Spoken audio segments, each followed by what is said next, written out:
Good afternoon. Welcome to the latest episode of Tom Talk Live. The Rangers are still better than the Devils edition. I want to do a Tom Talk shout out to Sussex County Community College, located in Bucolic, Newton, New Jersey. The college offers students a quality education at a fraction of the cost of most four-year institutions. The college is an accredited, comprehensive two-year community college that sits on 167 beautiful acres with 3 ponds and 12 academic buildings. The McGuire Technical Education Center is located in historic downtown Newton, and a satellite location is also located at Vernon High School. There are over 38 programs designed to transfer to four-year institutions, 32 career and technical programs, and 18 professional certification programs. To become one of the 2,800 students who attend this institution of higher learning, go to sussex.edu today. Event recap. Thousands of people from across Sussex County and the Skylands region enjoyed the annual St. Patrick's Day Parade, as coordinated by the Newton Fire Department, Town of Newton, and Chamber of Commerce. Many thanks to all who volunteered, supported, and attended.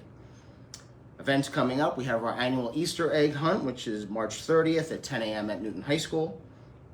Plans are currently underway for the annual Memorial Day Parade and Ceremony, Newton Day, summer movies at Memory Park, and our summer concert series, which will be held here at the college.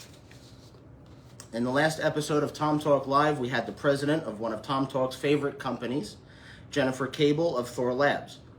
Today we continue our flagrant attempt for high ratings, social media influence, and unlimited breakfast scones from the Arbor Restaurant by interviewing the person leading the aforementioned community college in Sussex County. It's President Dr. John Connolly. Great to have you on our program, Dr. Connolly. Good to be here, Tom. Tell us, exactly what do you do for a living? Exactly, with great precision. Well, it's a full job. It's a full-time job, and there are so many employees here. We have well over 100 full-time employees. We have about 300 or so adjunct faculty who teach here. Mm-hmm. They're experts in their area, and so our students get the benefit of those folks who are actually practitioners in their area in the field among our adjunct faculty. And our full-time faculty have been experts here, some of them for many years, and you can't run robust academic programs unless you've got those full-time faculty. They deliver the absolute foundation of what we do here in the academic core. And how long have you been in this position, and what did you do prior to this? I've been here about 8.5 years. Before that, I was at Kennebec Valley Community College, located in Maine. I was there for a little less than 3 years, and I was the dean of faculty there and the college vice president, and for a short period of time I was the chief operating officer in a transition in between hiring phases. And I did that, and then I joined here. How did your upbringing impact the choices you made with your education and career? Well, I was raised in a middle-income home, which is where you live right now in Basking Ridge, which is no longer middle income. And now, or I should say at that time, we did not have a lot in the refrigerator, but mom and dad put all that into education. And so I did have the opportunity, all of us kids have the opportunity to go to college, and I went to a liberal arts institution in New England, and it was a fantastic experience. How I got there, it's because it was sort of preordained that this is what you need to do. Education was the gateway for all of the good things in life, both what happens in here, what happens in here, and what you can do with a career, where basically meaningful, purposeful occupation can be fulfilled by enriching the brain and then executing that in the real world. So I did have that opportunity. I thought that I was going to be a teacher. So when I went to liberal arts, I studied biology. It's actually biology and geology, so I was a biologist and geologist simultaneously in a double major. I went and I taught 7th and 8th graders, and it was great. I absolutely loved teaching 7th and 8th graders. They're creative, they're bright, they're uninterrupted in their passions and curiosity and whatnot.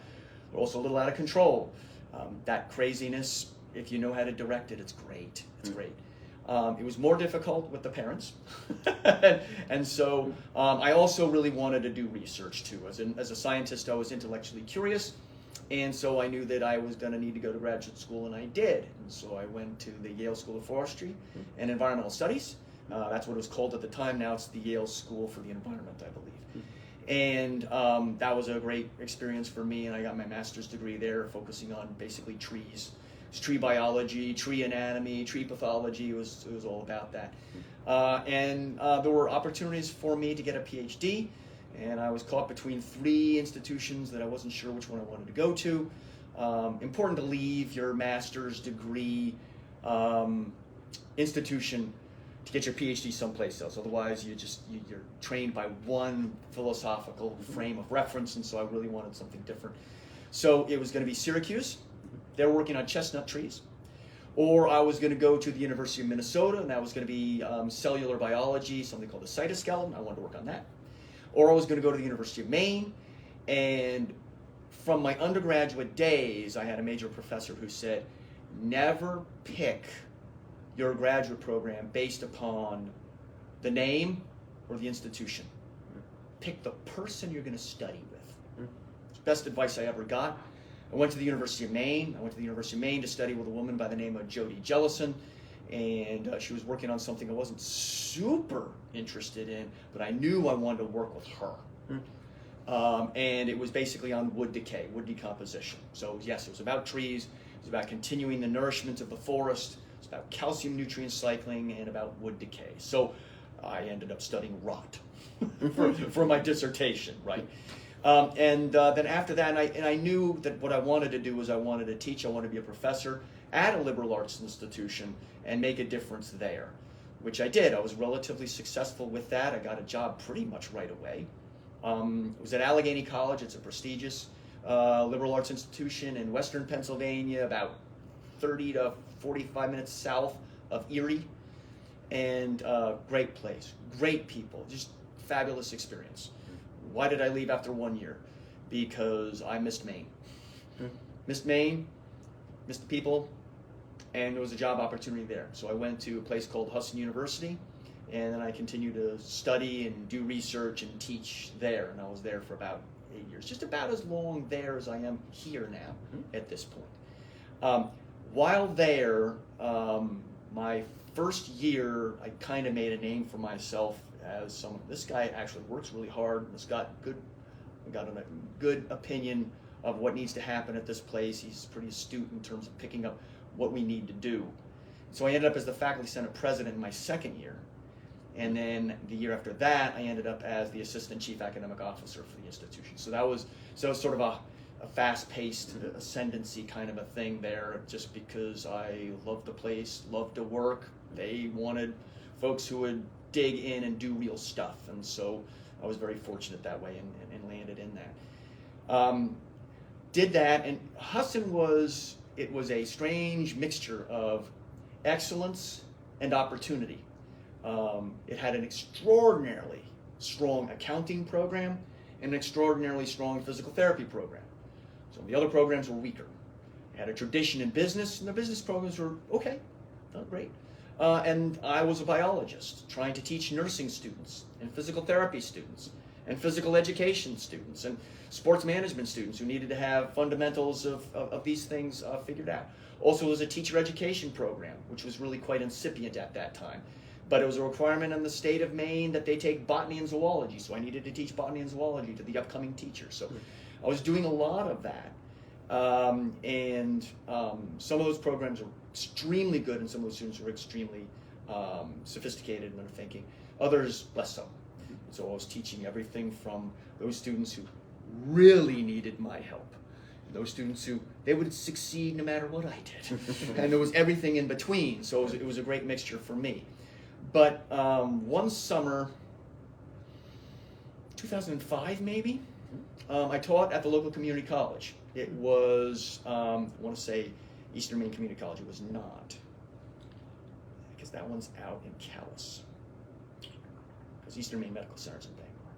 So, but the local community college there needed a microbiology class taught in the summer, and the faculty member that they had to do it dropped out last minute. They needed somebody, an immediate replacement right away. So I said I'd be happy to do that. I did that, and that sort of changed my world and changed my thinking. That was my first community college student experience, and I said, I want to do more of this.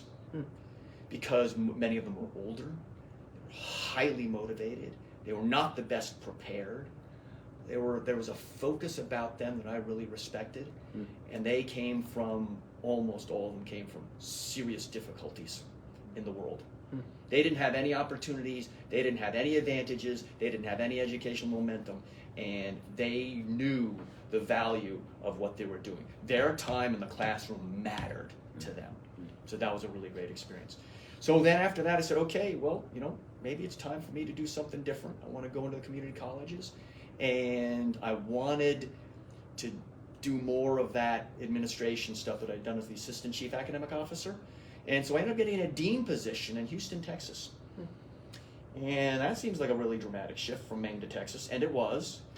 2 reasons for it. The opportunity was there, and I wanted to work at a big place. Because at this point, I'm already tracking, I'd like to be a president.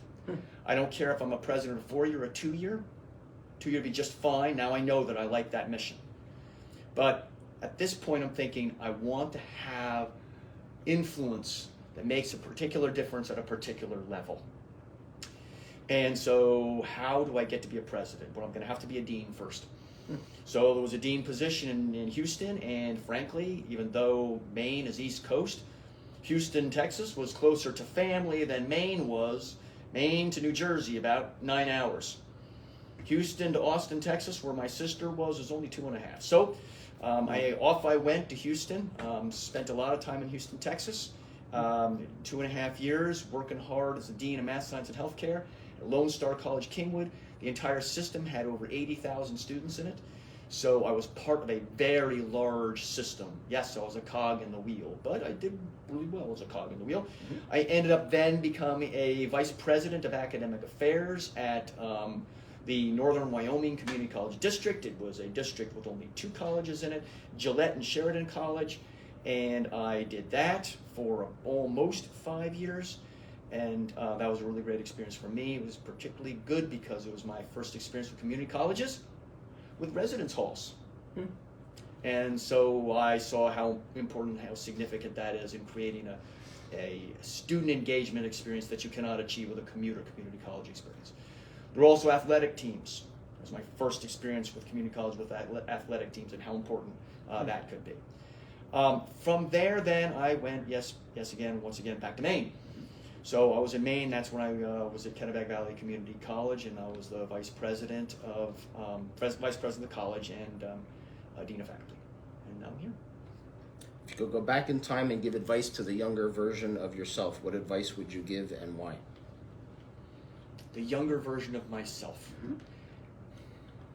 I think that I probably would give mostly the same advice that my dad gave to me. And that was basically, do not be thinking about whether the marketplace has needs for that profession. So for example, as you know, Tom, I'm a big proponent of we need to have a welding program because we really need welders. And I do absolutely believe that we need welders in part because it is a national security matter. We have to have people who can do this kind of work. Same for optics. Optics is a national security matter. We need to have those kinds of things. And the market really needs them, right? But the younger version of myself, what my dad said is, what do you want to do? What are you passionate about? What do you love? Do that, because if you do, you'll be good at it. You'll be excellent at it. And no matter what market you're talking about, the world always needs an excellent one. If you're excellent, derived from the love and passion that you have for that, you'll be able to get a job. And I pretty much followed that advice. So that'd be it.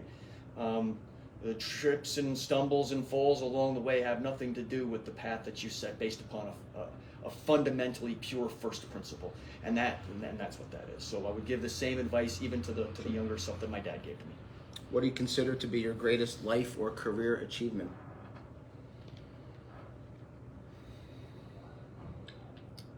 Life achievement. Oh, personally. Yeah, what are you most proud of? Looking back. Is it the degrees? Is it a certain institution that you moved from here to there that you say, you know what? Yeah. Or a program here that you started, you said, boy, we did some really good work. We helped a lot of people with this, or something personal. Let's say I was really proud. I appreciate the clarification, Tom. I don't know if it helps, but I appreciate that. You're sort of dividing it up. Yeah. The work person that I am and the person that I am. Sure. Say sort of the person that I am, and I sort of indicated a little bit about it before. I think it is important to make a difference. Every single human being has gifts, and they therefore have value. It is really, really important to align the gifts that you have, the value that you have, with what the world needs to make a difference. And in my personal life of things, I think that I've done that.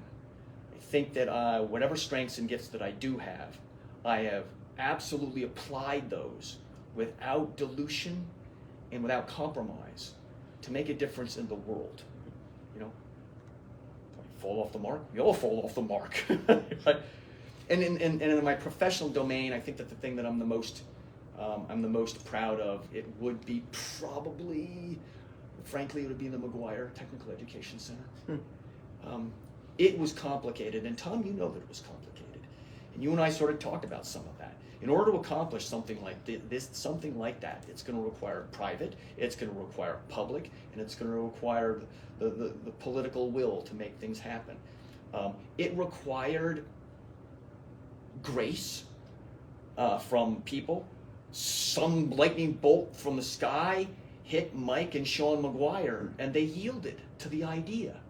And it wasn't easy, and it just kind of happened. And it happened because of folks like Christine Quinn. It happened because of folks like Lorraine Parker. I sort of set the stage by having 3 or 4 conversations with them. There were folks who helped me to make those connections so that could happen. But sometimes you don't know exactly why something happens. It's like it's coming from someplace else, And Christine Quinn and Lorraine Parker and Michael Speckhart, and then person that we know in common, Glenn Keynes. These people sort of fell like rainfall on this thing and made it happen. So it's not my greatest accomplishment, but I was involved and engaged, and it happened. Right. And all those pieces fell together, and I'm incredibly proud. We've got a culinary institute, we've got welding, we've got automotive, we've got diesel. We are doing things now that we could not possibly have done without the McGuire Project, and it's changing people's lives, and that's that difference piece. Sure.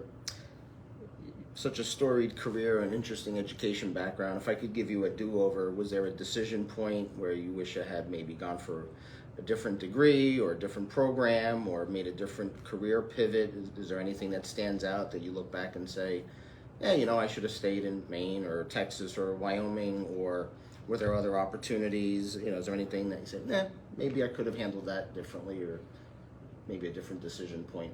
I wanted to be a college president as much as I wanted to be a nurse. Wow. And then a nurse practitioner. And I made it halfway through an associate degree, actually 2/3 of the way through a nursing program, and then I became an interim president, and I couldn't do both, and I had to make a decision. And I chose the presidential route. As the path not traveled. I would have liked a chance to be a healer. I would have liked a chance to be a nurse and working in the emergency room, and then maybe do some foreign service kind of stuff, be overseas or something like that with that emergency room experience, and then come back and be a nurse practitioner and be a family nurse practitioner. I would have. That's a path I can't get back. That would have been satisfying. All right, let's talk some organization questions. What is a typical day like for a college president? I know there is no typical day for a college president. There is no typical day. Let's pretend there is. So Yes. Go ahead. So I come in as early as I can before others get here. That's not always achieved. Because there's, let's say, a Chamber of Commerce breakfast thing that I need to be at, and so then I arrive and the buzz is already in full swing, or whatever else might be happening. But then I have a brief opportunity to open my email and maybe actually look at it and maybe actually answer some. That is not my first strength, is sitting there at the keyboard looking at the emails that come in and then answering them. And so that's troublesome, but I have to sort of discipline myself. Mm-hmm. Then there are the demands. There are lots of folks who manage me and manage my life and manage my time and manage my calendar. It's because as a president, I need to be at particular places at particular times as best as I can, and there are folks who do that with and for me. There are the stochastic things that happen at the college, like lightning bolts. It's like baseballs and golf balls that come in that you didn't anticipate, and you still have to field them, and you have to decide which ones are important but can wait. What are those things that are important but they're urgent?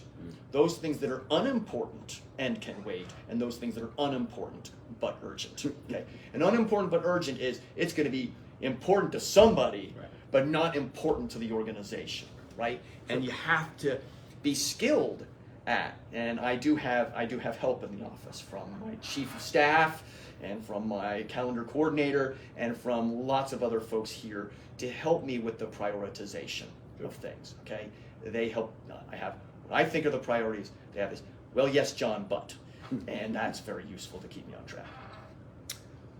Tell us about the current customer base. Who do you serve? Who comes to the college? Who are your customers? Well, students we don't typically like to call customers. That's too businessy a model. We do have businesses we have business practices here that run the college, but the college is not a business. We have a mission, and the mission is changing lives, and it's about educating students, and we want to do that in such a way that it is sustainable, both in terms of the human resources that make all this stuff happen, but also in terms of the financial resources of the institution. So we have to make choices about all of that. The students that we serve, these students are ones that come immediately from high school. These are students who've had concurrent enrollment classes in the high school, and they're continuing their educational momentum with us. There are students who come to us after not having been in school, and they're 27 years old, and their lives have taken them in a different direction, and now they need to become a computer coder so that they can earn a living. And they're very logical in their thinking. They think they might be good at it, and then they arrive here, and then they realize, well, wait a second, yeah, what I actually am good at would be automotive stuff, and then that would then take me to automotive engineering, which will involve computer code that I need to use. So this journey that people take can be quite circuitous, and we end up with those, and our job is to try to help them navigate that and help them find the sweet spot of, again, their skills. Talked before about everybody is here and they bring skills and they bring value. It's about alignment. It's about trying to align those things in such a way that they have an enormously satisfying experience in life, that they provide for their families, that they feel that they're doing meaningful work, that meaningful work sets them up for the next success in their lives. It starts here. Where do you see things going in higher education next 3 to 5 years? Always in the news. Always Tuition, debt, challenges at 4-year institutions, the value of 2-year institutions. Put your sage hat on, and where do you see things going 3 to 5 years higher ed? There will be fewer colleges. There'll be fewer colleges and universities in general. There are colleges and universities. I would say when I first arrived here, it was a very, very thin record of institutions that were actually closing. There's lots of talk about it. There were lots of threats and whatnot. Up to that point, there basically weren't any. That's completely changed. There are colleges closing. There are community colleges closing. There are private 2-year colleges closing. There are 4-year colleges closing. As you know, Bloomfield almost closed until Montclair State, basically in a partnership, rescued them. Those sorts of things are happening. They're real. And why is that happening? It's partially because the demographics are changing. It's partially because the marketplace has changed, and it's partially because of cost. And the cost drivers are many, but it is very difficult. I run a lean organization. It is, and it is difficult to run a lean organization and be able to provide for students all the things that they need. It's a terrible challenge, and we are bumping heads with the business model against the mission. And when the business model supports the mission, that's great. And when the mission demands things of the business model, that can be good. When you basically have the two things going in opposite directions, you get a problem. And that's something that is going to require more than just skillful leadership to get around. It's going to require different ways of doing things. And that's just uncomfortable. Are there other types of facilities you need to add to the main campus or elsewhere? Are we looking to expand or do anything? Let us assume that there's a Christmas list that allows me to do what I would like to do with the size of the institution as it grows slowly. Sure. We really do need residence halls. That's one of the things that we need. We need residence halls because the institution really needs to continue to have extraordinary programs that attract people from away from here to come here. Well, that's a fantasy, isn't it, John? No, it's not. We're already doing that, all right? And a piece of that, when we talk about programs, the academic programs are critically important. But we have athletic programs here. So wait a second, you're bringing students for athletic programs? Yes, because otherwise they wouldn't even be in college. And if they're not in college, they're not going to be nearly as likely statistically, and it's not really a close call statistically, whether they will be able to engage in the economy in the same way as if they get a college education. So for them, they're here to play. They are then going to school. And they're only here because they're going to participate and compete in athletics. And those are people we're saving. In addition, the leadership skills that they learn in athletics last a lifetime for them, and it changes character in them. So those are very important elements. About all of that, so character development, collegiate education, skill development, electrical line work. I think we had a couple of athletes in the electrical line worker program, for example, right? So all of that is happening. Many of those students are coming from away here, and they need to have a place that they can be.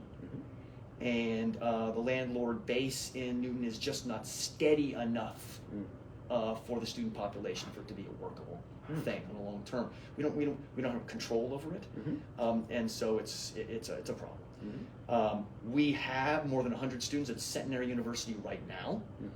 So we got those residence halls filled already. From Centenary's point of view, they're filled. They still have space. We'd like to use more, but they say, well, there's a limit here. So, and so we need to make sure that we do that right, and we need residence halls here. Our athletic facility is great for what it is, but we just need to have it just a little bit better. We don't have a place where there's enough folks who can watch a basketball game or watch a wrestling match, tournament. There's just not enough there. We need some more space there. We don't have enough space for the arts. I'm concerned about the studio arts. Studio arts that have got proper lighting and all the rest of that. We've got a good place and space, but there's no place to do 3D wood, not really. There's no place to do 3D sculpture, not really. And so we need to be able to do that sort of a thing. And so I'd like to sort of expand those facilities. Our students and their needs for student engagement and places for gathering and all of that, the socialization of being a young person in a college is very important. If we were to have residence halls, that's a big piece of it. And building D next door is better than it was, but it's still problematic. It's just not at the level that it really needs to be. So we really need more space there, more student-friendly space, that they can be in a place, they can feel safe, they can feel gathered, they can have private conversations, they can have more open conversations. It needs to have natural light, all that stuff, and we just really need more of that. So all of those are examples, and I could go on a while, but that's enough, I think. What do you think makes the college a great place to attend? Why is it a great place? I think that all of our students generally, not even generally, I just don't hear complaints about the faculty that we have here. The students have a good experience in the classroom. Great Professor X, great Professor Y, great Professor, A, B, C, and D. And I think that speaks well for us and what we have going on here. I think that's a really critical thing. I think that the students also get an extraordinarily good experience with themselves. It's very important that students, and you'll see it in our mission. Our mission talks about the college experience. And it's very important to us that the college experience happen here. This is actually a lesson taught to me by a previous student engagement officer. And she said, look, John, what students want more than anything else is a college experience. That makes sense. That makes sense. And frankly, it was not talked about much before she was here. And from my point of view, it's a banner that I've picked up, and Sure. all due credit to her for identifying that and identifying how important that is. But we need that mantra in all the things that we do, in the teaching and the student engagement activities, and in the facilities that are there. And we're not there yet. We're not there yet. Why is it important that the college be a good partner and give back to the Newton community or the county community? Why is it important to have those relationships and partnerships? Because we are a community college. Our mission is for the county, and it's something that can never be forgotten. The college is not here for itself. And it's really important. And I think that we are in a different place than we were in our past, where we were much more interested in building ourselves and being for ourselves and about ourselves. I don't know exactly when the break point was when that changed. We're not in that place any longer. I think that this institution understands that our purpose is Sussex County and its betterment. And what that looks like is it's gonna change.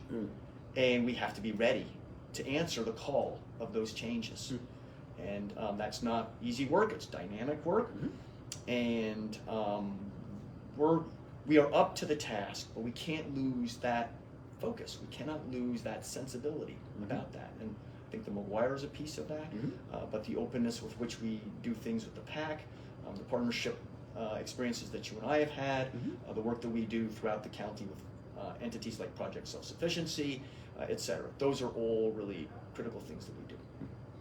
Are there colleges or universities outside of our area that you admire or follow? Who inspires you in your role?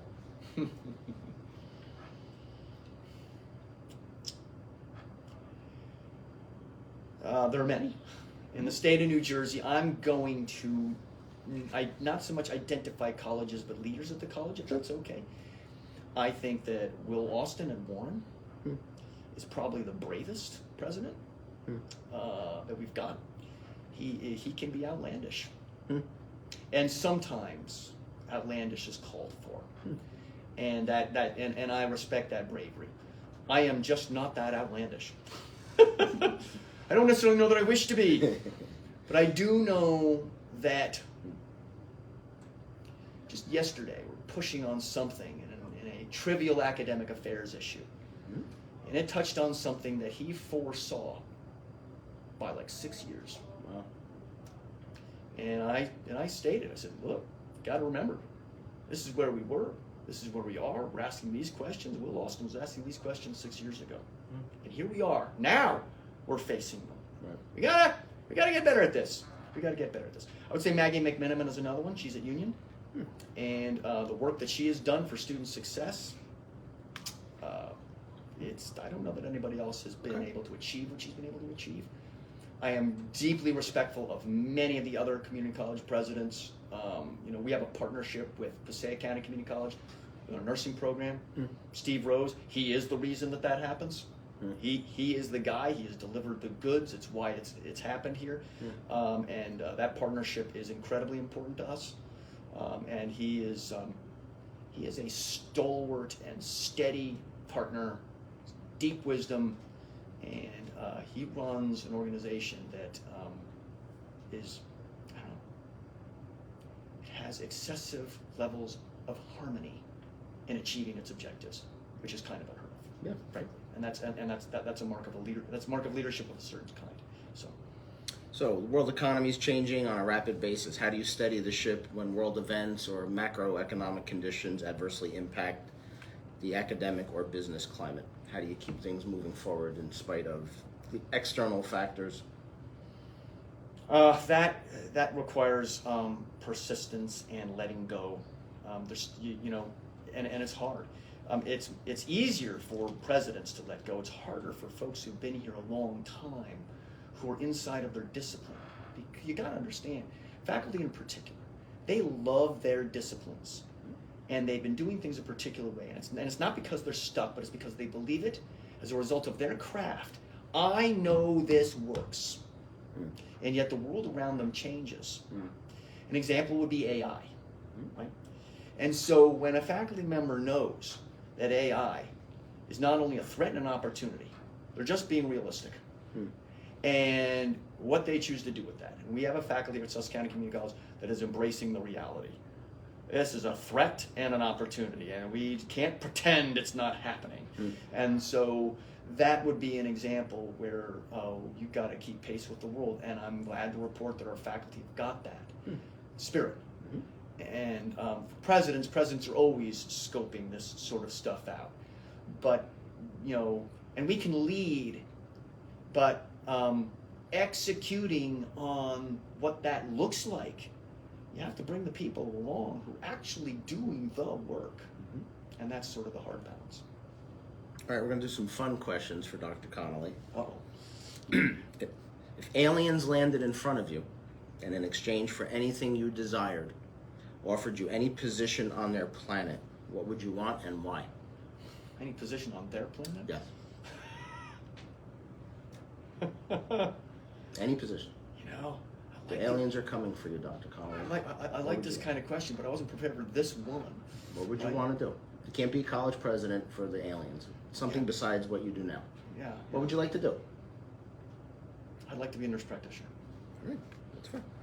If you had to be shipwrecked on an island, but all your human needs were all taken care of, what 2 items would you want to have with you and why? Boat, because I love the water. All right. I want to be on the water. All right. And what else? A tree house. I want to live in a tree. All right. Favorite cartoon? My favorite cartoon. Yeah. When you were in bucolic Basking Ridge? Oh, well, if it's from the past, it's Bugs Bunny. Okay. Yeah, it doesn't have to be now. That's fine. And Bugs is eternal. Favorite food?